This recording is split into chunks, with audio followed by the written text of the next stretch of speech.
students, welcome back to your online video classes. Hopefully all of you are doing good and taking care of yourself. तो बच्चों हम लोग पढ़ रहे थे चैप्टर करंट इलेक्ट्रिसिटी और उस चैप्टर में हम लोगों ने डिस्कशन किया था EMF of a cell, internal resistance और टर्मिनल वोल्टेज, इन सारी चीज़ों के बारे में और उनके बीच में रिलेशन क्या है वो भी हम लोगों ने डिस्कशन किया था। आज बच्चों हम लोग पढ़ेंगे कॉम्बिनेशन ऑफ रेजिस्टर्स के बारे में। ठीक है, तो आज हमारा टॉपिक रहेगा कॉम्बिनेशन ऑफ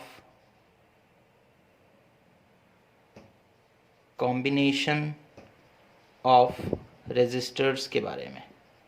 ठीक है, यानी कि रेजिस्टर्स जो होते हैं उन्हें अलग अलग तरीके से हम लोग कंबाइन करेंगे और नेट रेजिस्टेंस या इक्विवेलेंट रेजिस्टेंस निकालेंगे।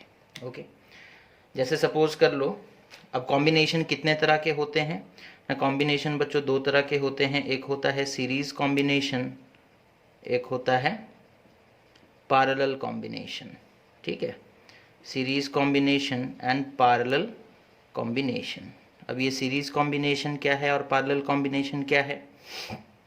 कब हम लोग कहेंगे कि कनेक्शन सीरीज वाला है, कब हम लोग कहेंगे कि रजिस्टर्स पैरेलली कनेक्टेड हैं, है ना? तो इस चीज़ को समझते हैं। ठीक है, पहले देखो series combination. Okay, in this combination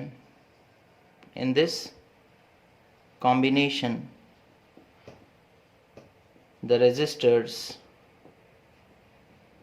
are connected. In this combination the resistors are connected one after another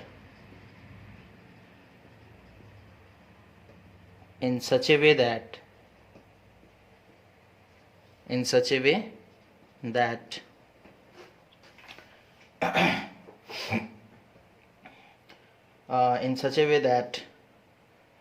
the same, or there is only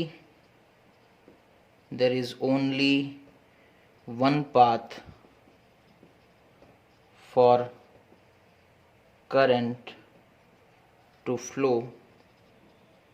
Okay, such that there is only one path for current to flow. अब यहाँ पर देखो, एक series combination का हम लोग example लेते हैं। जैसे सपोज कर लो 3 रजिस्टर्स हैं, रजिस्टर R1, उसी के साथ जोड़ करके बच्चों हमने दूसरा रजिस्टर लगा दिया, दैट इज़ रजिस्टर R2, और उसी के साथ जोड़कर हमने तीसरा रजिस्टर लगा दिया, that is register R3. In this type of connection, okay, we can see that one resistor is connected after another. Okay, now if I will, these are the two ends of the connection, है ना? Now if I will connect a battery or a cell across this resistor, okay, suppose I am connecting a battery, okay, across these combination, तो यहाँ से देखो current निकलेगा, suppose I current निकला। ठीक है, वही करंट बच्चों इसके थ्रू भी जाएगा, वही करंट इसके थ्रू भी जाएगा, वही करंट इसके थ्रू भी जाएगा, है ना? There is only one path. हमें पता है कि करंट जो है वो पॉजिटिव टर्मिनल से निकलता है और नेगेटिव टर्मिनल की तरफ आता है। तुम बताओ, पॉजिटिव टर्मिनल से निकलकर नेगेटिव टर्मिनल तक पहुंचने के लिए क्या 2 रास्ते हैं या सिर्फ एक ही रास्ता है? Only one path. Positive terminal से निकला है, उसे अगर नेगेटिव टर्मिनल तक पहुंचना है तो उसे R1, R2 और R3 के थ्रू होते हुए जाना पड़ेगा। यही एकमात्र रास्ता है, दूसरा कोई रास्ता नहीं है। ओके, पॉजिटिव टर्मिनल से निकलकर नेगेटिव टर्मिनल तक पहुंचने के लिए एक ही रास्ता है बच्चों, and this is that path. Okay, तो अगर ऐसे कनेक्टेड होंगे रेजिस्टर्स तो हम बोलेंगे कनेक्शन कैसा है ना, सीरीज कॉम्बिनेशन है। ओके, अच्छा, अब 2 बातें यहाँ पर याद रखनी है। ठीक है, सीरीज कॉम्बिनेशन में, in series combination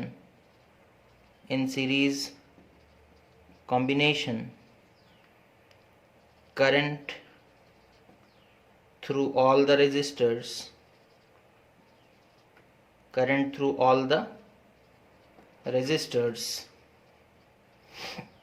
remain same।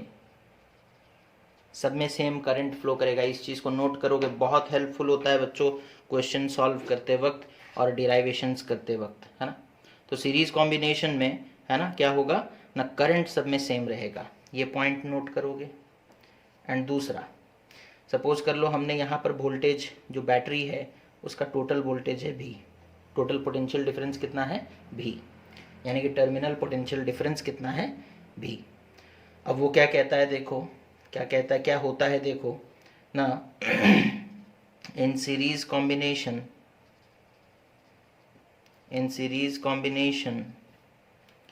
the potential difference gets divided across the resistors, है ना। जो पोटेंशियल डिफरेंस है बच्चों वो डिवाइड हो जाएगा। ये सपोज कर लो V है, इसके अक्रॉस आप देखोगे वोल्टेज कुछ डिफरेंट होगा, सपोज V1 है ना, और इस रेजिस्टर के अक्रॉस आप देखोगे वोल्टेज कुछ डिफरेंट होगा V2, ठीक है। और यहाँ पर अगर आप एक वोल्ट मीटर लगा देते हो तो आप देखोगे इस रेजिस्टर के अक्रॉस, यानी कि उसके लेफ्ट हैंड साइड और राइट हैंड साइड के साथ अगर आप एक कनेक्शन करते हो वोल्ट मीटर का, तो वहाँ पर आप वोल्टेज डिफरेंट पाओगे, है ना। और ये तीनों वोल्टेज को ऐड करने से ये टोटल वोल्टेज निकल कर आएगा, है ना। ये तीनों वोल्टेज को ऐड करने से टोटल वोल्टेज यानी कि V is equals to V1 plus V2 plus V3, है ना।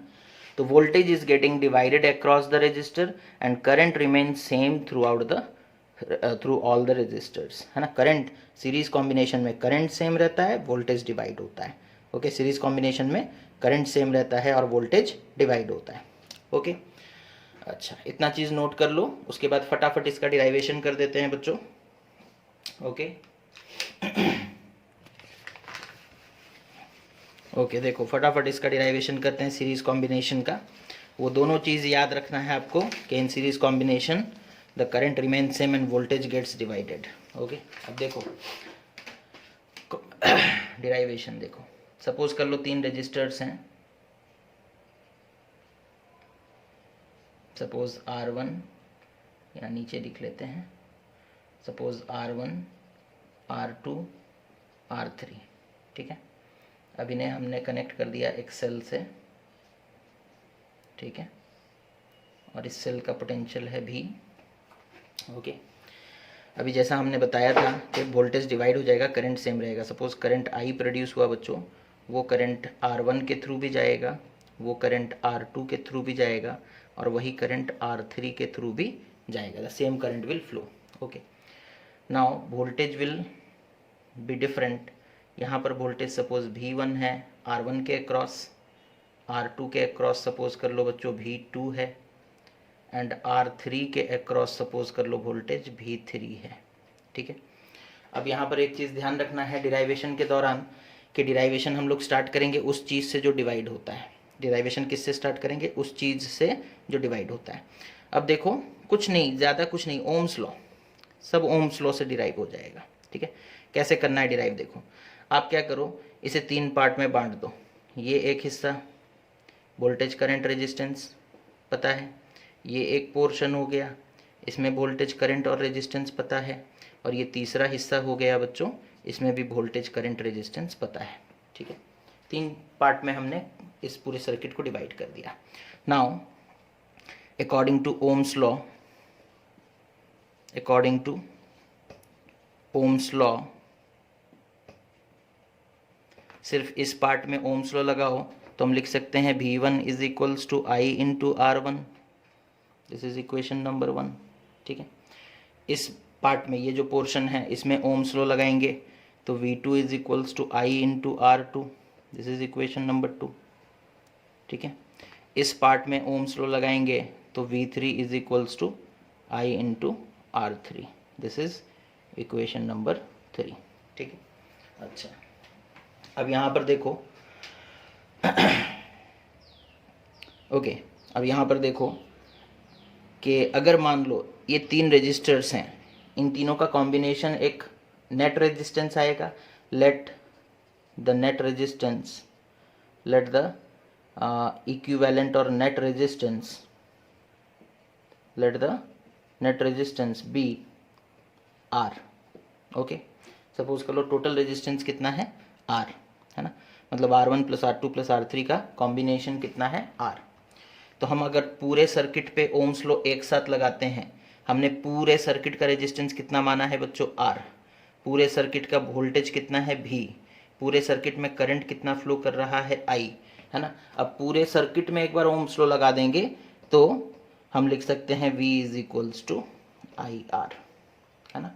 V is equals to I R. देखो बुक में बहुत कॉम्प्लिकेटेड मैनर में दिया है, उतना कॉम्प्लिकेसी में हमें नहीं जाना है, ठीक है। V is equals to I R, ठीक है। अच्छा, अब यहाँ पर देखो V एक्चुअली में है क्या, V is nothing but V1 plus V2 plus V3, है ना। तो हम लिख सकते हैं V की जगह क्या लिख सकते हैं, V1 plus V2 plus V3, okay. तो I can write V is equals to V1 plus V2 plus V3, ठीक है। अच्छा, V की जगह आई आर पुट कर दें, suppose this is equation number 4, we know that V is equals to I R, तो I R is equals to I R one plus I R two plus I R three, ठीक है। I R is equals to I R one plus I R two plus I R three, ठीक है। अब इस चीज़ को देखो, हम लोग यहाँ पे लिख देंगे I R is equals to I R one I R two I R three में आई कॉमन है बच्चों, तो R one plus R two plus R three, ठीक है। बोथ साइड से आई आई कैंसिल हो गया, है ना। तो बचा क्या, R is equals to R one plus R two plus R three, ठीक है। And what is R, R is the net resistance of this circuit, okay. तो रेजिस्टर्स जब सीरीज में कनेक्टेड होते हैं बच्चों, तो उनका इक्विवेलेंट रेजिस्टेंस या फिर नेट रेजिस्टेंस कैसे निकालते हैं हम लोग, ना सिंपली ऐड कर देते हैं रेजिस्टेंसेस को और हम लोगों को टोटल रेजिस्टेंस मिल जाता है, ठीक है। जैसे मान लो कि अगर 3 रजिस्टर्स कनेक्टेड हैं, मान लो कि 3 रजिस्टर्स कनेक्टेड हैं, 2 ओम 3 ओम 5 ओम, ठीक है। तो टोटल रेजिस्टेंस कितना हो जाएगा ना, 2 ओम प्लस 3 ओम प्लस 5 ओम, ठीक है, दैट इज 10 ओम, ठीक है। सिंपल है। रेजिस्टेंस अगर सीरीज में होंगे, रजिस्टर्स अगर सीरीज में होंगे तो नेट रेजिस्टेंस सिंपली ऐड कर दोगे निकल जाएगा, सिंपली ऐड कर दोगे निकल जाएगा, ओके। अगर हमें बोलेगा कि n number of resistors connected हैं तो R कितना होगा ना, R1 plus R2 plus dot dot dot plus Rn, ठीक है। ये होगा एक एक्सप्रेशन, ठीक है। तो होपफुली बड़े ही शॉर्टकट में आपको ये चीज़ समझाया जा रहा है ना। बुक में वो VA VB VC ऐसे करके लिखा है, जो कि थोड़ा सा कॉम्प्लिकेटेड होगा, है ना, जो कि थोड़ा सा कॉम्प्लिकेटेड होगा, ओके। अच्छा, अगर सपोज कर लो सारे रजिस्टर्स सेम वैल्यू के हैं, जैसे कि 2 ओम और फिर दूसरा रजिस्टर भी 2 ओम, फिर तीसरा रजिस्टर भी सपोज 2 ओम, फिर चौथा रजिस्टर भी 2 ओम, ठीक है, सब सेम होंगे, तो नेट रेजिस्टेंस कितना होगा ना, n इंटू आर, ठीक है। ईच रेजिस्टेंस कितना है बच्चों, रेजिस्टेंस इन सीरीज कितना होगा, n into R, that is n is the number of resistors, that is 4 into resistance of each, that is 2, तो 8 ओम, ठीक है। या फिर ऐसे भी आप कर सकते हो 2 + 2 + 2 + 2 दैट इज 8, ओके। तो ये हम लोग एन आर वाला फॉर्मूला कब लगाते हैं, जब सारे रजिस्टर्स का वैल्यू सेम हो, सारे रजिस्टर्स का रेजिस्टेंस सेम हो, ठीक है। अदरवाइज अलग अलग होंगे तो हम लोग सिंपली ऐड करेंगे, ओके। तो ये हो गया बच्चों कॉम्बिनेशन ऑफ रेजिस्टर्स और रेजिस्टेंसेस इन सीरीज। उसके बाद आते हैं पैरेलल, ओके। उसके बाद पैरेलल, तो याद क्या रखना है, जो चीज़ डिवाइड होता है हमारा डिराइवेशन उसी से स्टार्ट होता है ना। जो चीज़ डिवाइड होता है हमारा डिराइवेशन उसी से स्टार्ट होता है, ओके। अब आते हैं parallel, parallel combination.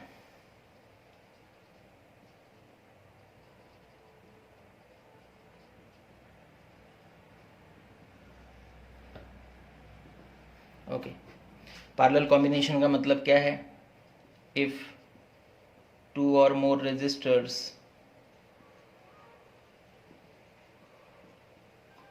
are connected in a circuit,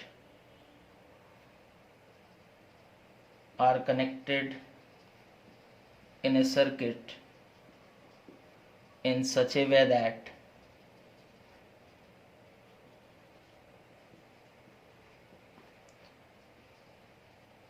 there is more than one path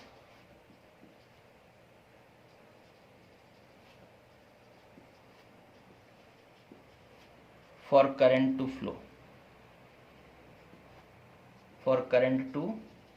flow, ठीक है। तो अगर सपोज कर लो 2 या 2 से ज़्यादा रेजिस्टर्स कनेक्टेड हैं एक सर्किट में कुछ इस तरीके से कि एक से ज़्यादा रास्ता है करंट को फ्लो करने के लिए, तो हम लोग बोलेंगे they are connected in parallel, then they are said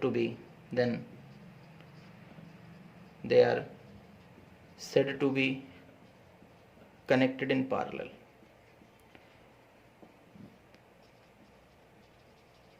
okay, अच्छा, अब 2 बातें यहाँ पर भी याद रखना है कि in parallel combination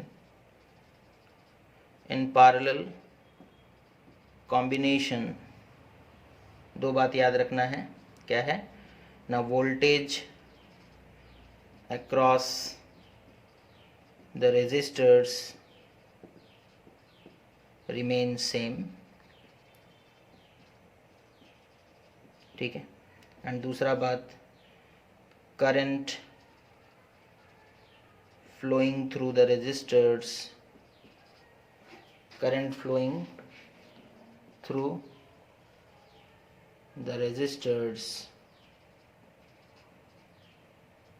gets divided। Okay, तो करंट डिवाइड होगा, वोल्टेज सेम रहेगा, करंट डिवाइड होगा, वोल्टेज सेम रहेगा। क्यों? देखो डायग्राम बनाएंगे समझ में आ जाएगा। जैसे सपोज कर लो ये हमारे पास एक सेल है, ठीक है। सपोज कर लो सेल का वोल्टेज है बी, ये पॉइंट है सपोज कर लो बच्चों ए, ये पॉइंट है सपोज कर लो बी, ठीक है। अच्छा, अब सपोज कर लो हम यहाँ पर इस तरीके से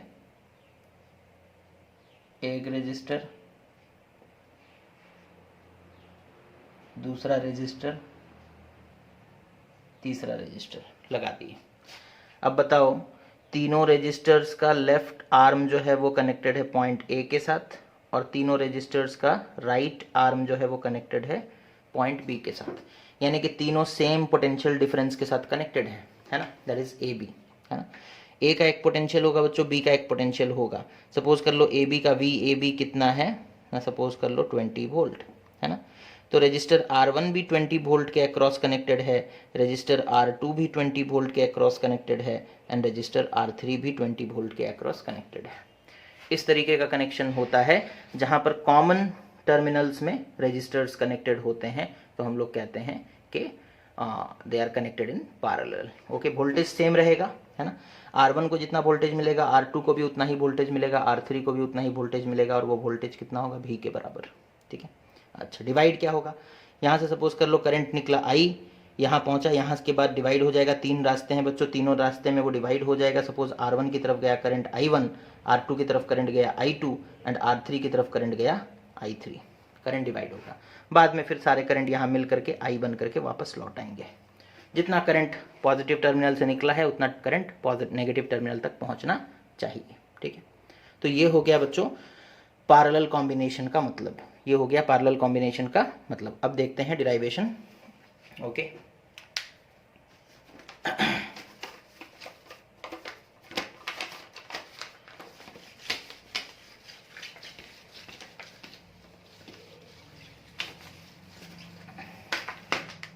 अब देखते हैं बच्चों डिराइवेशन, ठीक है। तो देखो equivalent resistance in parallel, equivalent resistance in parallel, ठीक है। अब हम यहाँ पर स्टेटमेंट कुछ भी नहीं लिख रहे बच्चों, है ना, कि take 3 resistors R1 R2 and R3 connect them in across the same potential difference, ये सब हम नहीं लिख रहे हैं, ठीक है। अब यहाँ देखो, जैसे सपोज कर लो 3 रेजिस्टर्स हैं, वो थ्योरी वाला पार्ट है, वो आप खुद से भी कर सकते हो।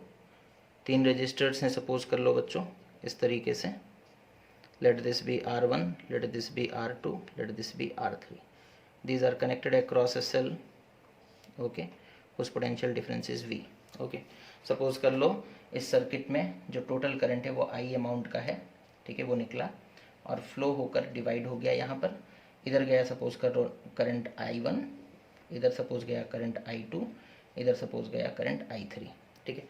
अगर आपसे कोई पूछेगा वोल्टेज कितना है, तो यहाँ पर भी वोल्टेज V, यहाँ पर भी वोल्टेज V, यहाँ पर भी voltage V। Since voltage does not gets divided in parallel combination. The voltage across all the three resistors will be same and it will be equal to the total voltage. Okay, भी तीनों में, तीनों को same voltage मिलेगा, है ना। जैसे हमारे घर का कनेक्शन होता है पैरेलल कनेक्शन, बल्ब को भी 220 वोल्ट मिल रहा है, फैन को भी 220 वोल्ट मिल रहा है ना। Everything connected in our house gets a potential difference of 220 volt. Okay, तो सबको सेम वोल्टेज मिलता है। अब जिसको जितना करंट चाहिए होगा वो उतना लेगा, है ना। अच्छा, तो अब यहाँ पर फिर से वैसे ही हम लोग क्या करेंगे, 3 पार्ट में डिवाइड कर देंगे। ये एक पार्ट, ये दूसरा पार्ट और ये तीसरा पार्ट। ओके, तो according to Ohm's law we can say that V is equals to, पहले वाले पार्ट में देखो, V is equals to I1R1, this is equation number 1। यहाँ पे वोल्टेज कितना है V, resistance R1, current I1। तो यहाँ पे ओम्स लॉ लगाएंगे तो ओम्स लॉ क्या होता है, V is equal to IR। तो यहाँ पे तो I1 है और रेजिस्टेंस R1 है और वोल्टेज V है, तो V is equal to I1R1। Similarly V is equals to, okay just a second, हम लोग डिराइवेशन किससे स्टार्ट करते हैं, जो चीज़ डिवाइड हो रहा है, करंट डिवाइड हो रहा है बच्चों। तो यहाँ पर ओम्स लॉ के हिसाब से हम लिख सकते हैं I is equals to V by R1, this is equation number 1। I1 is equals to V by R1, I2 is equals to V by R2, that is equation number 2, and I3 is equals to V by R3, this is equation number 3। and I current निकल कर divide हुआ है, मतलब I is equals to I1 plus I2 plus I3। Okay, है ना। जो current यहाँ से निकला है बच्चों वही तो डिवाइड हुआ। सपोज यहाँ से 10 एम्पियर करंट निकला, इधर 2 चला गया, इधर 3 चला गया, इधर 5 चला गया, है ना, तो डिवाइड हो गया। ओके, इक्वली भी डिवाइड हो सकता है, डिपेंड करता है रेजिस्टर्स के ऊपर, है ना। अच्छा, if late the net resistance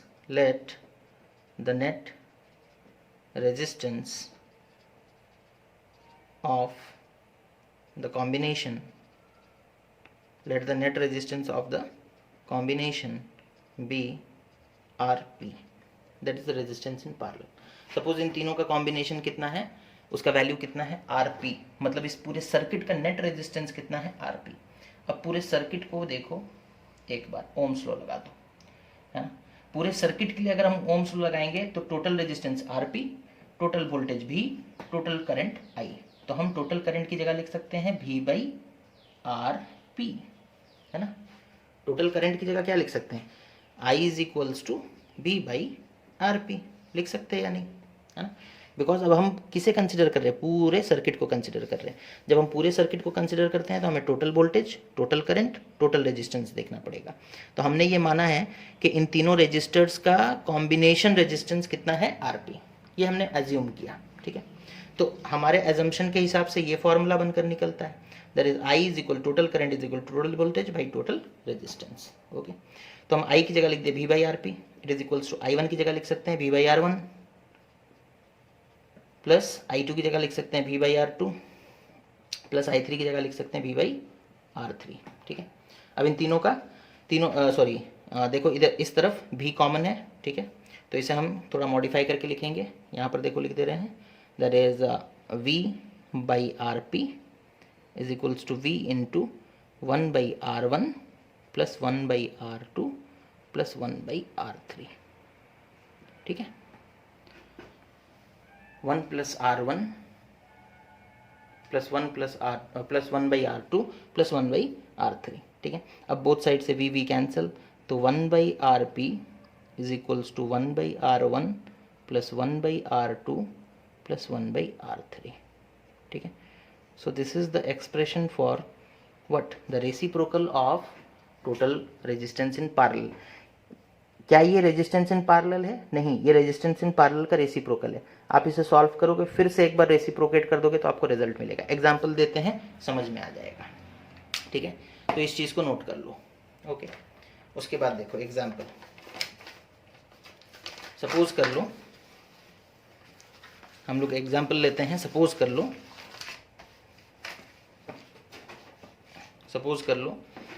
3 resistors हैं बच्चों, they are connected in parallel okay. Suppose ये है 2 ओम, ये है 4 ओम, ये है 6 ओम, ठीक है। अब हमें बोला ये पॉइंट ए, ये बी, हमें बोला फाइंड आर ए बी, ठीक है। मतलब ए बी के अक्रॉस टोटल रेजिस्टेंस कितना है। तो हम देख रहे हैं कि कनेक्शन कैसा है, पैरेलल। तो पैरेलल कनेक्शन है तो हम फॉर्मूला लिखेंगे 1/RP is equals to 1/R1 plus 1/R2 plus 1/R3, ठीक है। तो ये हो जाएगा, that implies 1/RP is equals to 1/2 plus 1/4 plus 1/6, ठीक है। यहाँ तक समझ में आया। अब उसके बाद देखो हम लिखेंगे 1/RP is equals to, LCM कितना हो जाएगा बच्चों, आई थिंक 12 होगा, ठीक है।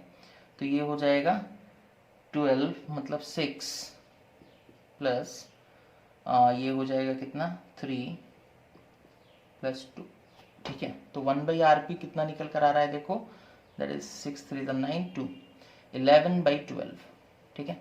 तो आरपी कितना होगा, फाइनली तुम्हें एक बार फिर से रेसिप्रोकेट करना पड़ेगा, that is 12/11 Om, okay. 1/RP का वैल्यू निकालने के बाद फिर से एक बार रेसिप्रोकेट कर दोगे तो तुम्हें फाइनल आंसर मिल जाएगा, okay. So this is how we connect the resistors in parallel and this is how we find out the combination of resistances in parallel. अब ये दोनों सीख गए तो उसके बाद मिक्स कॉम्बिनेशन खुद से कर सकते हो, ठीक है। अच्छा, अगर सपोज कर लो ऐसा क्वेश्चन दिया है बच्चों, सपोज कर लो कि ये इस तरीके से कनेक्टेड है, इस तरीके का एक कॉम्बिनेशन है, ठीक है। ये सारे रजिस्टर्स सपोज कर लो कितने के हैं ना, सारे रजिस्टर सपोज कर लो कितने के हैं ना, मान लो 5 ओम के हैं, 5 ओम 5 ओम 5 ओम, सब 5 ओम सेम है, ठीक है।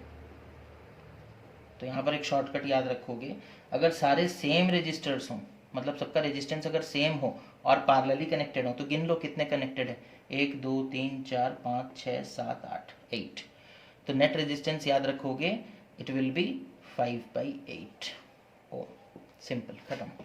यानी कि अगर n number of resistors connected हैं पैरेलल में और सबका वैल्यू सेम है, तो नेट रेजिस्टेंस कितना होता है ना, individual resistance divided by n, है ना।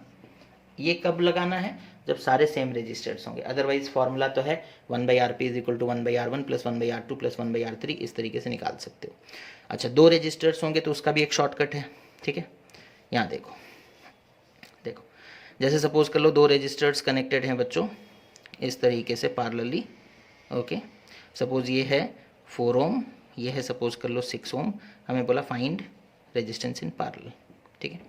इसका शॉर्टकट क्या है, अगर आप ट्रेडिशनल फार्मूला से सॉल्व करोगे तो फार्मूला है 1/RP is equals to 1/R1 plus 1/R2। एक बार सॉल्व कर लेते हैं फिर देखो, तो ये कितना हो जाएगा, that implies 1/RP is equals to 1/4 plus 1/6, that implies 1/RP will be equal to, LCM कितना हो गया 12, ये हो गया 3 प्लस 2, दैट इज 5/12। तो आरपी कितना हो जाएगा 12/5 ओम, ठीक है। इतना निकल कर आ रहा है 12/5 ओम। अब इसे शॉर्टकट में कैसे करेंगे, सिर्फ 2 रजिस्टर्स के लिए ये वैलिड है ना। तो 2 रजिस्टर्स होंगे तो R1 into R2 divided by R1 plus R2 कर दो, खत्म, ठीक है। 2 रजिस्टर्स होंगे तो R1 into R2 divided by R1 plus R2। तो रेजिस्टेंस इन पैरेलल कितना होगा देखो, 4 into 6 divided by 4 plus 6, okay. तो ये कितना आ रहा है, 4 into 6 24 divided by 10, that is nothing but 12/5 ओम, ठीक है। तो इस तरीके से हम लोग कर सकते हैं बच्चों, है ना। तो ये हो गया बच्चों कॉम्बिनेशन ऑफ रेजिस्टर्स और resistances in series and parallel, okay.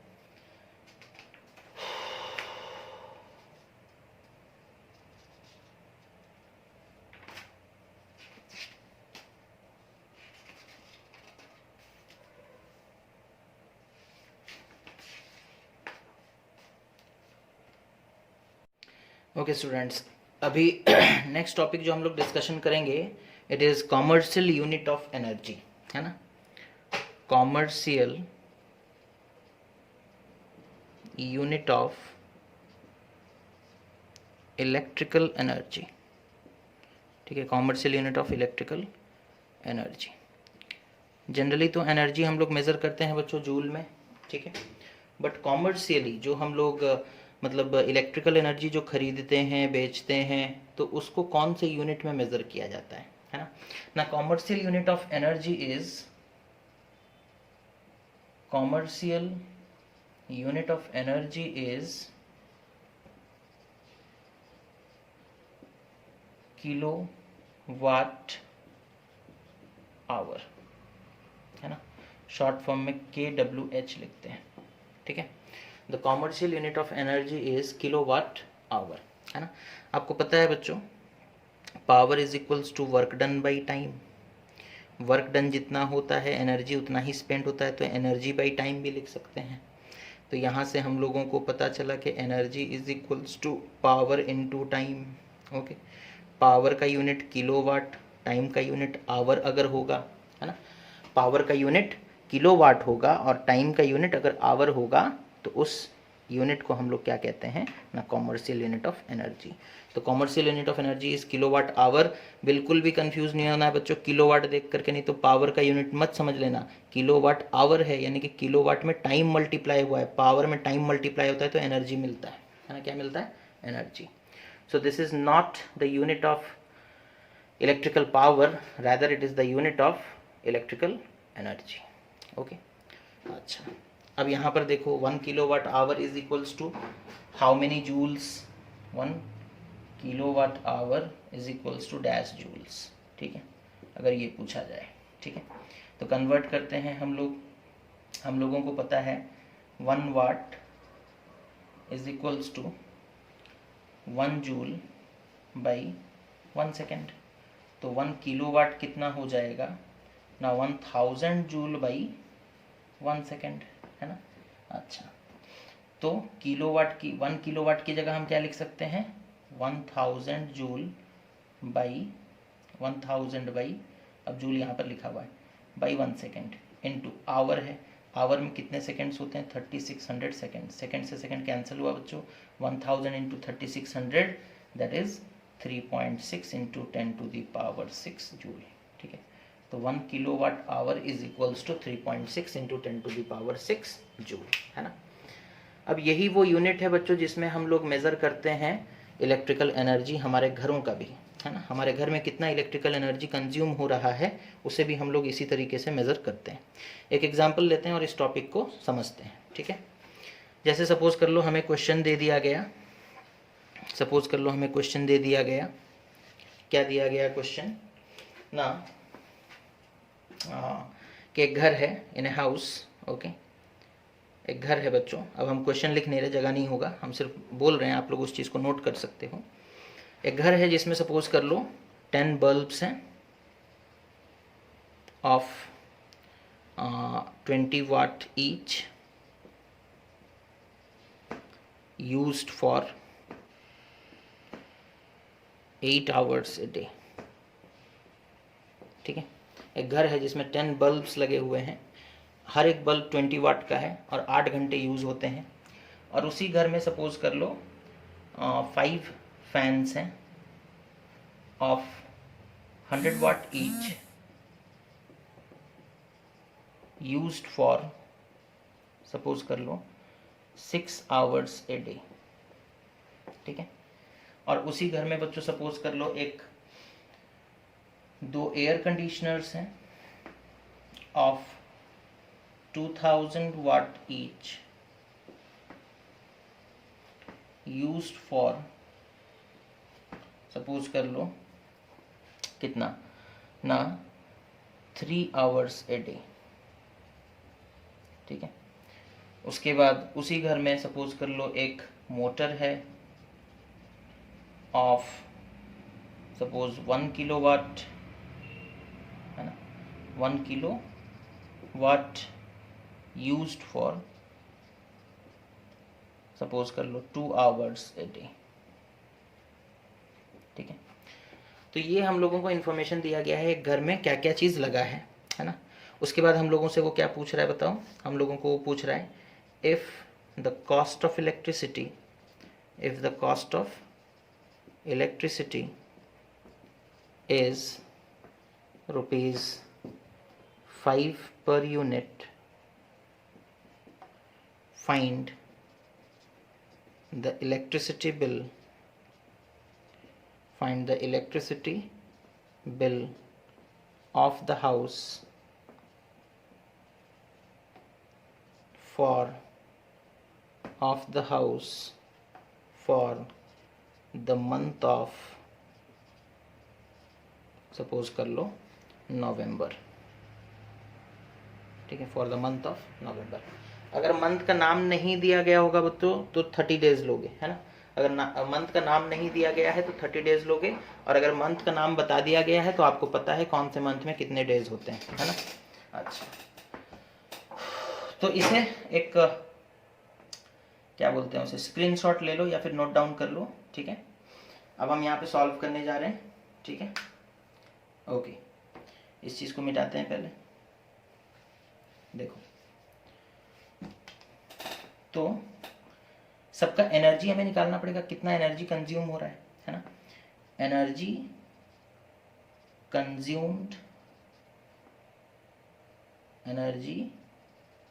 Consumed by 10 bulbs of 20 watt in a day, कितना हो जाएगा ना। 10 बल्ब्स हैं, हर एक बल्ब का 20 वाट है, ठीक है। और एक दिन में कितने घंटे होते हैं बच्चों, 24 घंटे, सॉरी कितने घंटे यूज हुआ है वो देखना है, 8 आवर्स, तो 8 मल्टीप्लाई करेंगे, है ना। एक बल्ब का पावर है बच्चों 20 वाट, तो 10 बल्ब हैं तो 10 इंटू 20 हो जाएगा। तो ये हो गया पावर, ये हो गया time, power into time is energy, है ना।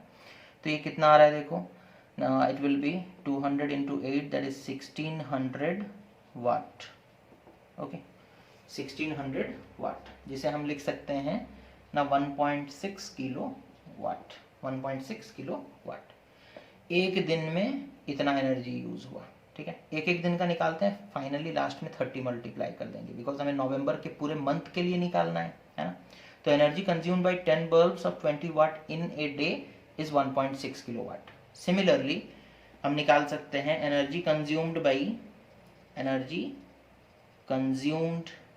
By 5 fans, okay, of 100 watt each, used for 6 hours in a day is equal to, ठीक है। एक दिन में 5 पंखे जो कि 100 वाट के हैं 6 घंटा चलेंगे तो कितना एनर्जी कंज्यूम करेंगे। एक पंखा का 100 वाट, तो 5 फैंस का 5 इंटू 100, ये हो गया पावर। टाइम कितना दिया है बच्चों 6, ठीक है। तो 500 इंटू 6 दैट इज 3000 वाट, ठीक है, जिसे हम लिख सकते हैं 3 kilo watt, 3 kilo watt. Okay, तो इस चीज को भी नोट करो, है ना, 3 किलो वाट। उसके बाद अब इसे मिटा रहे हैं, इसे आप लोग नोट कर लें, ठीक है। ओके, तो यहाँ साइड में हम कहीं पर लिख लेते हैं, इसका आया है 1.6 किलो वाट और इसका आया है 3 किलो वाट। उसके बाद 2 AC है बच्चों 2000 वाट का, 3 घंटे चलता है। 2 AC 2000 वाट 3 घंटे।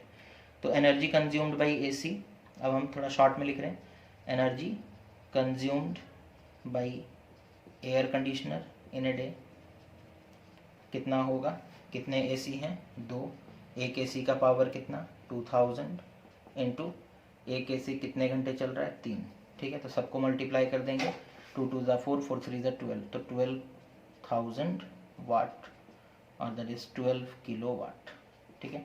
तो AC का कितना आ गया बच्चों 12 किलो वाट, इसे हम अलग से साइड में लिख लिए, ठीक है। अच्छा, इसे आप लोग भी याद रखोगे। उसके बाद energy consumed by motor in a day, energy consumed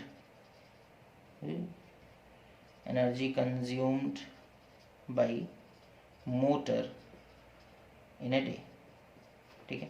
एक दिन में मोटर कितना एनर्जी कंज्यूम कर रहा है, देखो मोटर का वाटेज दिया है 1 किलो वाट, ठीक है। तो एक मोटर 1 किलो वाट का डायरेक्ट 1 किलोवाट में दिया है, इस चीज़ को नोट करोगे, इनटू कितने घंटे चल रहा है 2, तो ये हो गया 2 किलोवाट। ठीक है, डायरेक्ट आंसर आया कितना 2 किलोवाट। यहाँ पे अब कन्वर्ट करने का कोई ज़रूरत नहीं पड़ा। ठीक है, तो ये सारे एनर्जीज हम लोग निकाल लिए बच्चों इंडिविजुअल का। ठीक है, अब ऐड करते हैं total energy consumed in a day. ठीक है, total energy consumed in a day, एक दिन में टोटल एनर्जी कितना कंज्यूम हो रहा है।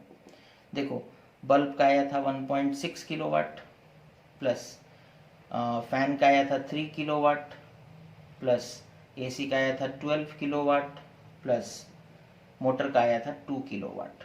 ठीक है, तो टोटल कितना हो गया देखो 14 3 17 18 18.6 किलोवाट। ओके, एक दिन का। तो total energy consumed, total energy consumed in the month of November, in the month of November। ठीक है, एक दिन का टोटल एनर्जी इतना है, तो पूरे नवंबर मंथ का कितना हो जाएगा, नवंबर में 30 डेज होते हैं, तो 30 इंटू 18.6।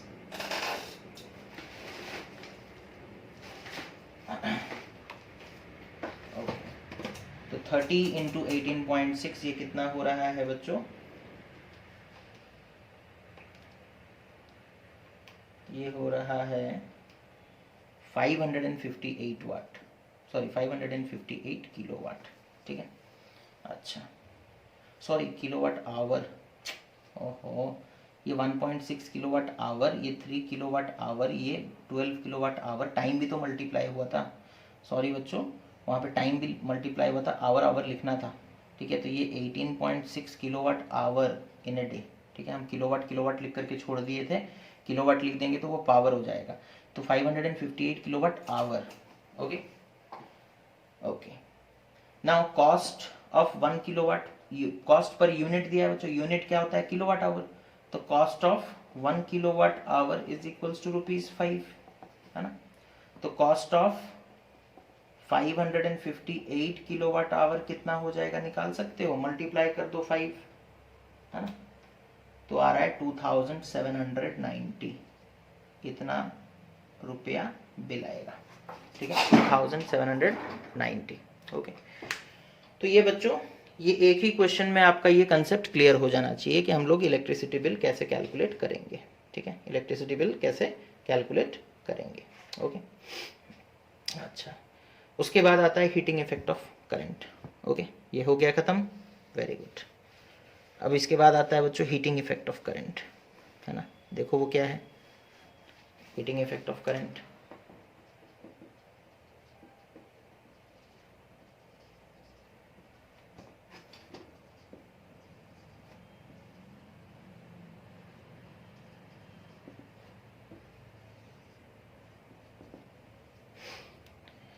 हाँ, तो साइंटिस्ट का नाम है जूल्स, जिन्होंने दिया था ये हीटिंग इफेक्ट ऑफ करंट का इक्वेशन। ठीक है, according to Joule's law, okay, according to Joule's law the amount of heat produced, वो तुम्हारा बुक में जूल्स का नाम नहीं लिया है बच्चों। ठीक है, चलो अच्छी बात है, कोई बात नहीं। Okay, the amount of heat produced, the amount of heat produced in